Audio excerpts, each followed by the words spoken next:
नमस्कार दोस्तों। आज हम लोग सुनने जा रहे हैं मुंशी प्रेमचंद जी की लिखित कहानी गुल्ली डंडा। हमारे अंग्रेजी दोस्त माने या ना माने, मैं तो यही कहूँगा कि गुल्ली डंडा सब खेलों का राजा है। अब भी कभी लड़कों को गुल्ली डंडा खेलते देखता हो तो जी लोटपोट हो जाता है कि इनके साथ जाकर खेलने लगो। न लान की ज़रूरत, न कोर्ट की, न नेट की, न थापी की। मज़े से किसी पेड़ से एक टहनी काट ली, गुल्ली बना ली और दो आदमी भी आ जाए तो खेल शुरू हो गया।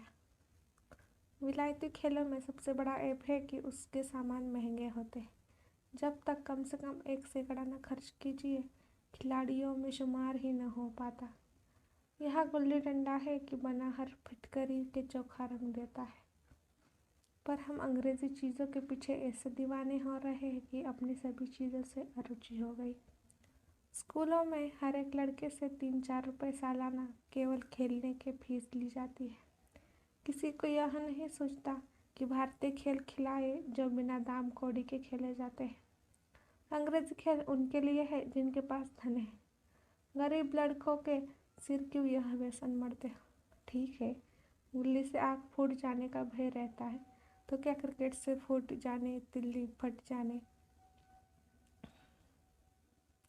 टांग टूट जाने का भय नहीं रहता। अगर हमारे माथे में गुल्ली का दाग आज तक बना हुआ है तो हमारे कई दोस्त ऐसे भी हैं जो थापी को बैसाखी से बदल बैठे।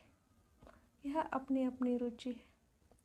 मुझे गुल्ली ही सब खेलों से अच्छी लगती है और बचपन की मीठी स्मृतियों में गुल्ली ही सबसे मीठी है।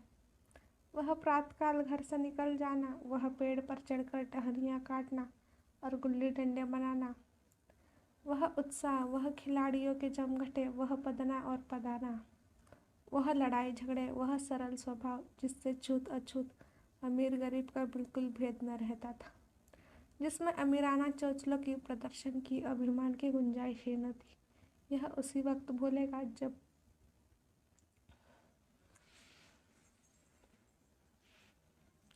घर वाले बिगड़ रहे हैं, पिताजी चौके पर बैठे वेग से रोटियों पर अपना क्रोध उतार रहे हैं। अम्मा की दौड़ केवल द्वार तक है, लेकिन उनकी विचारधारा में मेरा अंधकारमय भविष्य टूटी हुई नौका की तरह डगमगा रहा है। और मैं हूँ कि पधाने में व्यस्त हूँ। न नहाने की सुधि है, न खाने की।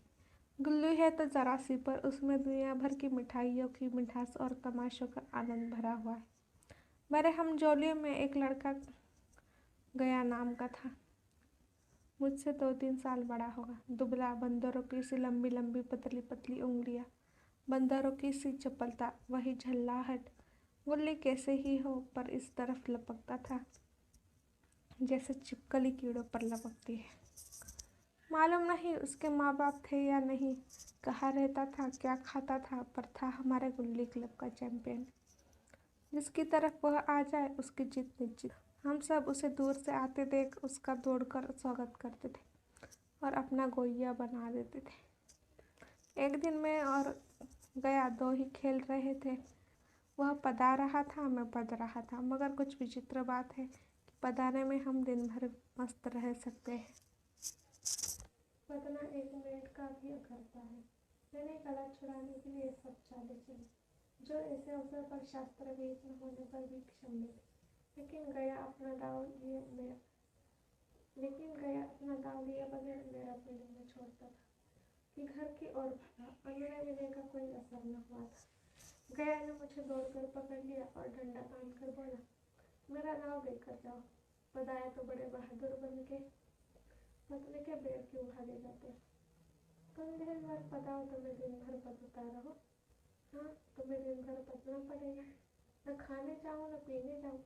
हाँ, मेरा दाव दिए बिना कहीं नहीं जा सकते। मैं तुम्हारा गुलाम हूँ। हाँ, मेरे गुलाम हूँ।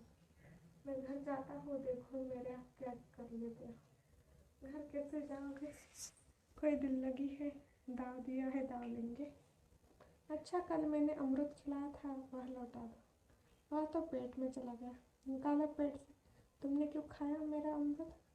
अमृत तुमने दिया तब मैंने खाया। मैं तुमसे मांगने न आया था। मैं तुमसे मांगने न गया था। जब तक मेरा अमृत न दोगे मैं दाव न दूंगा। मैं समझता था न्याय मेरी ओर है, और आखिर मैंने किसी स्वार्थ से ही उसे अमृत खिलाया होगा।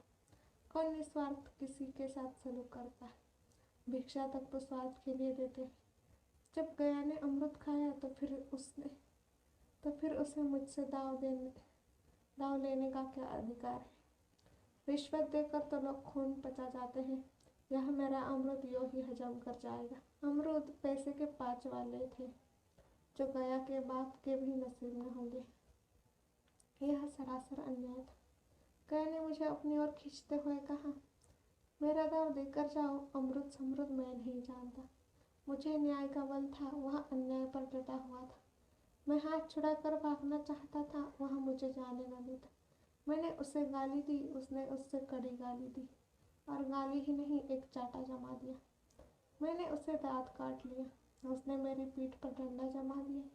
मैं रोने लगा। गया मेरे इस अस्त्र का मुकाबला न कर सका। मैंने तुरंत आंसू पोंछ डाले, डरने की चोट भूल गया और हंसता हुआ घर जा पहुंचा। मैं थानेदार का लड़का एक नीच जात के लौंडे के हाथों पिट गया। यह मुझे उस समय भी अपमानजनक मालूम हुआ, लेकिन घर में किसी से शिकायत न की। उन्हीं दिनों पिताजी का वहां से तबादला हो गया। मैं दुनिया की खुशी में ऐसा फूला कि अपने हमजोलियों से बिछुड़ जाने का बिल्कुल दुख नहीं। पिताजी दुखी थे, वह बड़ी आमदनी की जगह थी। अम्मा जी भी दुखी थी, यह सब चीज सस्ती है और मोहल्ले की स्त्रियों से घराव सा हो गया था। लेकिन मैं सारे खुशी के फूला न समा था। सड़कों में जीत उड़ा रहा था। वहाँ ऐसे घर थोड़ी ही होते, ऐसे ऊंचे घर हैं कि आसमान से बातें करते हैं। वहाँ के अंग्रेजी स्कूल में कोई मास्टर लड़कों को पीटे तो उसे जेल हो जाए। मेरे मित्रों की फैली हुई आंखें और चकित मुद्रा बतला रही थी कि मुझसे उनकी निगाहें कितनी स्पर्धा हो रही थी। मैंने कह रहे थे, तो भागवान हो भाई, जाओ, हमें तो इसी उजड़ी ग्राम में जीना भी है और मरना भी। 20 साल गुजर गए, मैंने इंजीनियरिंग पास की और उसी जिले का दौरा करता हुआ सीकरपुर में पहुंचा और डाक बंगले में ठहरा। उस स्थान को देखते ही इतनी मधुर बांसुरी हृदय में जाग उठी कि मैंने छड़ी उठाई और कस्बे की सैर करने निकला। आंखें किसी प्यासे पथिक की भांति बचपन के उन क्रीड़ा स्थलों को देखने के लिए व्याकुल हो रही थी। उस पर परिचित नाम के सिवा वहाँ और कुछ परिचित न था। जहाँ खंडर था, वहाँ पक्के मकान खड़े थे। जहाँ बरगद का पुराना पेड़ था, वहाँ अब एक सुंदर बगीचा था। स्थान की काया पालट हो गई थी। अगर उसके नाम और का ज्ञान न होता तो मैं उसे पहचान भी न सकता। बचपन की संचित और अमर स्मृतियाँ बाहें खोले अपने उन पुराने मित्रों से गले मिलने को अधीर हो गई थी। मगर वह दुनिया बदल गई थी। ऐसा जी होता था कि उस धरती से लिपट कर रहूं और कहूँ, तुम मुझे भूल गई, मैं तो अब तुम्हारा वही रूप देखना चाहता हूँ। सहसा एक खुली जगह मैंने 2-3 लड़कों को गुल्ली डंडा खेलते देखा। एक क्षण के लिए मैं अपने को बिल्कुल भूल गया कि मैं एक ऊंचा अफसर हूँ, साहबी ठाठ में, रोब और अधिकार के आवरण में। जाकर एक लड़के से पूछा, क्यों बेटा, यहाँ कोई गया नाम का आदमी रहता है? एक लड़के ने गुल्ली डंडा समेट कर सहमे हुए स्वर में कहा, कौन? गया चमार। मैंने योगी कहा, हाँ वही, गया का नाम है। गया नाम का कोई आदमी है तो शायद वही हो। हाँ है तो जरा उसे बुला सकते। लड़का दौड़ता हुआ गया और एक क्षण में एक 5 हाथ के काले देव को साथ लिए आता दिखाई दिया। मैं दूर से ही पहचान गया। उसकी ओर लपकना चाहता था कि उसके गले लिपट जाऊं, पर कुछ सोच कर रह गया। बोला, कहो भैया, मुझे पहचानते हो? गया ने झुककर सलाम किया। हाँ मालिक, भला पहचानूंगा क्यों नहीं। आप मजे में हो? बहुत मजे में, तुम अपनी कहो। डिप्टी साहब का साइज हूँ। मतई मोहन दुर्गा सब कहाँ है? कुछ खबर है? मतई तो मर गया, दुर्गा और मोहन दोनों दाखिला हो गए। आप? मैं तो जिले का इंजीनियर हूँ, सरकार तो पहले ही बड़े जहीन थे। अब कभी गुल्ली डंडा खेलते हो? गया ने मेरी और प्रश्न भरी आंखों से देखा। अब गुल्ली डंडा क्या खेलूंगा सरकार, अब तो गधे से छूट नहीं मिलती। आओ आज हम तुम्हें खेलें, तुम पदाना हम पदेंगे, तुम्हारा एक दाव हमारे ऊपर है, वह आज ले लो। गया बड़ी मुश्किल से राजी हुआ। वह ठहरा टके का मजदूर, मैं एक बड़ा अफसर, हमारा और उसका क्या जोड़। बेचारा झेप रहा था लेकिन मुझे भी कुछ कम झेपनी थी। इसलिए नहीं कि मैं गया के साथ खेलने जा रहा था, बल्कि इसलिए कि लोग इस खेल को अजूबा समझकर इसका तमाशा बना लेंगे और अच्छी खासी भीड़ लग जाएगी। उस भीड़ में वह आनंद कहाँ रहेगा, पर खेले बगैर तो रहा नहीं जाता। आखिर निश्चय हुआ कि दोनों जने बस्ती से बहुत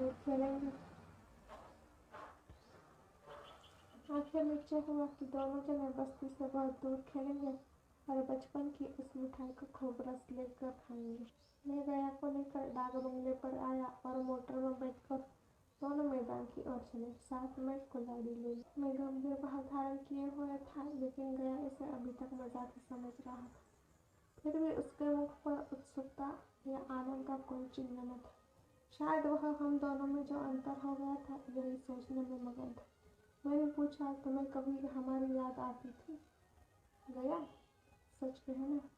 गया झपटे हुए बोला, मैं आपको याद करता हुजूर, किस लायक हूँ। भाग्य में आपके साथ कुछ दिन खेलना पड़ा था, नहीं मेरी क्या गिनती। मैंने कुछ उदास होकर कहा, लेकिन मुझे तो बराबर तुम्हारी याद आती थी। तुम्हारा वह डंडा जो तुमने तान कर जमाया था, याद है ना? गया ने पछताते हुए कहा, वह लड़कपन था सरकार, उसकी याद में मिलाओ। वाह, वह मेरे बाल जीवन की सबसे रसीली याद है। तुम्हारे उस डंडे में जो रस था, वह तो अपना आदर सम्मान में पाता हूँ, न धन में। इतनी देर में हम बस्ती से कोई 3 मील निकल आए। चारों तरफ सन्नाटा है। पश्चिम और कोसों तक भीमताल फैला हुआ है, जहाँ आकर हम किसी समय कमल पुष्प तोड़ ले जाते थे और उसके झुमक बनाकर कानों में डाल लेते थे। जेठ की संध्या केसर में डूब चली आ रही है। मैं लपक कर एक पेड़ पर चढ़ गया और एक टहनी काट लाया। झटपट गुल्ली डंडा बन गया। खेल शुरू हो गया। मैंने गुच्छी में गुल्ली रखकर उछाली। गुल्ली गया के सामने से निकल गई। उसने हाथ लपकाया जैसे मछली पकड़ रहा हो। गुल्ली उसके पीछे जाकर गिरी। यह वही गया है जिसके हाथों में गुल्ली जैसे गुल्ली उसके पीछे जाकर गिरी।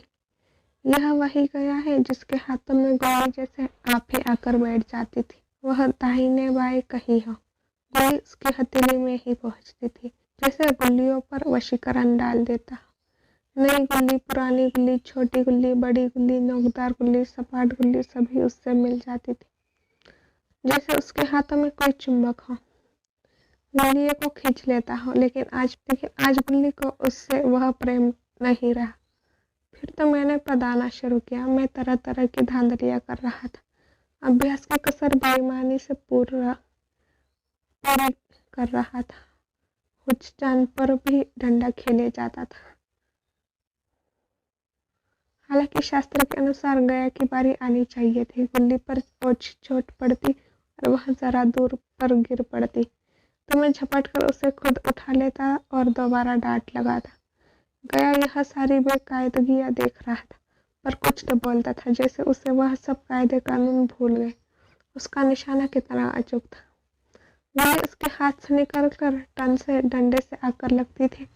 उसके हाथ से छूटकर उसका काम था डंडे से टकरा जाना, लेकिन आज वह गुल्ली डंडे में लगती ही नहीं।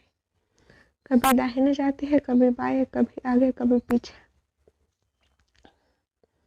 आधा घंटा पदाने के बाद एक गुल्ली डंडे में आ लगी। मैंने धांधली की, गुल्ली डंडे में नहीं लगी। बिल्कुल पास से गई, लेकिन लगी नहीं। गया ने किसी प्रकार का असंतोष प्रकट नहीं किया। न लगी होगी। डंडे में लगती तो क्या मैं बेईमानी करता? नहीं भैया, तुम भला बेईमानी करोगे? बचपन में मजाल था कि ऐसा घपला करते जीता बचता। यही गया गर्दन पर चढ़ बैठता, लेकिन आज मैं उसे कितनी आसानी से धोखा दिए चला जाता था। गया गधा है, सारी बातें भूल गए। सहसा गोली फिर डंडे से लगी और इतनी जोर से लगी जैसे बंदूक छूटी हो। इस प्रमाण के सामने अब किसी तरह की धांधली करने का साहस मुझे इस वक्त भी न हो सका। लेकिन क्यों न एक बार सबको झूठ बताने की चेष्टा करूं, मेरा हरज ही क्या है। मान गया तो वाह वाह, नहीं 2-4 हाथ पतना ही तो पड़ेगा। अंधेरे का बहाना करके जल्दी से छुड़ा लूंगा, फिर कौन दाव देने आता है। गया ने विजय के उल्लास में कहा, लग गई लग गई। टन से बोली। मैंने अनजान बनने की चेष्टा करके कहा, तुमने लगते देखा, मैंने तो नहीं देखा। टन से बोली, है सरकार, और जो किसी ईंट से टकरा गई हो। मेरे मुख से यह वाक्य उस समय कैसे निकला, इसका मुझे खुद आश्चर्य है। इस सत्य को झुठलाना वैसे ही था जैसे दिन को रात बताना।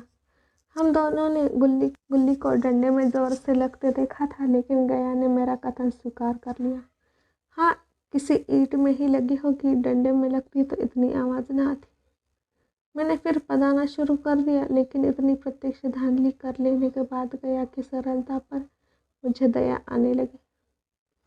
इसीलिए जब तीसरी बार गुल्ली डंडे में लगी तो मैंने बड़ी उदारता से दाव देना तय कर लिया।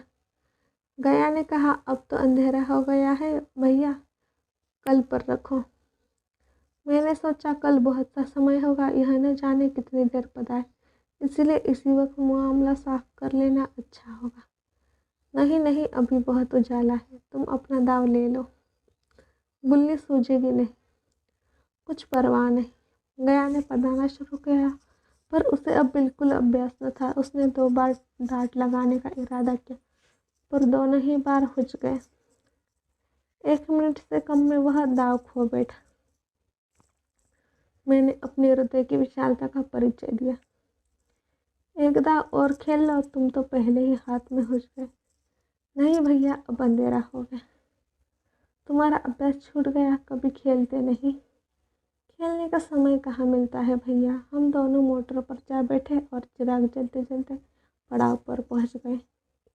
गया चलते चलते बोला, कल यहाँ गुल्ली डंडा होगा, सभी पुराने खिलाड़ी खेलेंगे, तुम भी आओगे। जब तुम्हें फुर्सत हो तभी खिलाड़ियों को बुलाओ। मैंने शाम का समय दिया और दूसरे दिन मैच देखने गया। कोई 10-10 आदमियों की मंडली थी। कई मेरे लड़कपन के साथी निकले, अधिकांश युवक थे जिन्हें मैं पहचान न सका। खेल शुरू हुआ। मैं मोटर पर बैठा बैठा तमाशा देखने लगा। आज गया का खेल, उसका नैपुण्य देखकर मैं चकित हो गया। डांट लगाता तो गुल्ली आसमान से बातें करती। कल सी वह झिझक, वह हिचकिचाहट, वह बेदिली आज न थी। लड़कपन में जो बात थी, आज उसने प्रौढ़ता प्राप्त कर ली थी। कहीं कल इसने मुझे इस तरह पगाया होता तो मैं ज़रूर रोने लगता। उसके डंडे की चोट खाकर गुल्ली 200 गज की खबर लाती थी। पदने वालों में एक युवक ने कुछ धांधली की। उसने अपने विचार में गुल्ली लपक ली थी। गया का कहना था गुल्ली जमीन में लगकर उछली थी। इस पर दोनों में ताल ठोकने की नौबत आ गई है। युवक दब गया।